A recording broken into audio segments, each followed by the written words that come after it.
আসসালামু আলাইকুম। সবচেয়ে সহজ ও অল্প সময়ে বানিয়ে দেখাবো আজকের এই বিফ কাবাব। আর এই কাবাবটা খেতেও যেমন ভালো, দেখতেও তেমন সুন্দর হবে, তেমন সময়ও লাগবে না।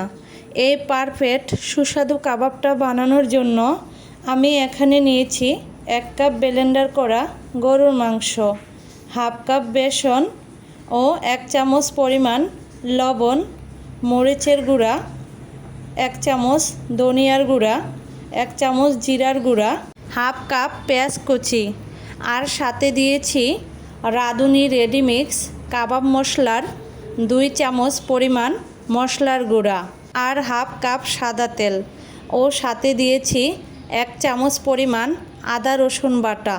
সবগুলো উপকরণ পরিমাণ মতো পানি দিয়ে ভালো করে মিশিয়ে নিতে হবে। তারপর মিডিয়াম হাই হিটে 15 মিনিট সেদ্ধ করে নেব। পানিটা যখন ভালো করে শুকিয়ে যাবে তখন নামিয়ে নিয়ে উপকরণগুলো ঠান্ডা করে নেব।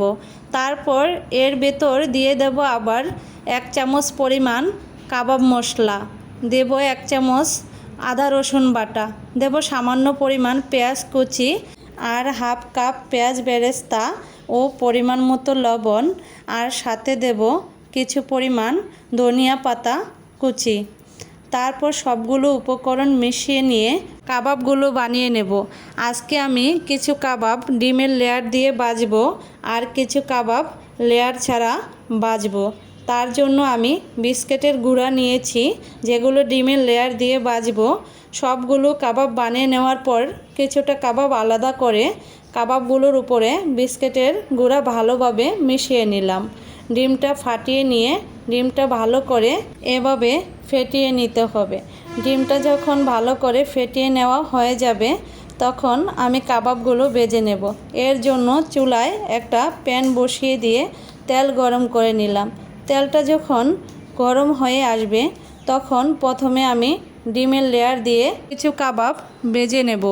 কাবাবগুলো ভাজার সময় চুলার তাপটা মিডিয়াম হাই হিটে রাখতে হবে, যাতে করে কাবাবগুলো কোনোভাবে পুড়ে না যায়, সঠিকভাবে যাতে কাবাবগুলো ভাজা হয়।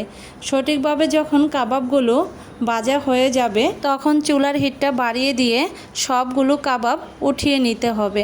চুলার হিটটা বাড়িয়ে দিতে হবে যাতে করে কাবাবের উপরে কোনো তেল না লেগে থাকে। কাবাব রেসিপিটা যদি আপনাদের ভালো লেগে থাকে রেসিপিটা লাইক ও শেয়ার করে দেবেন।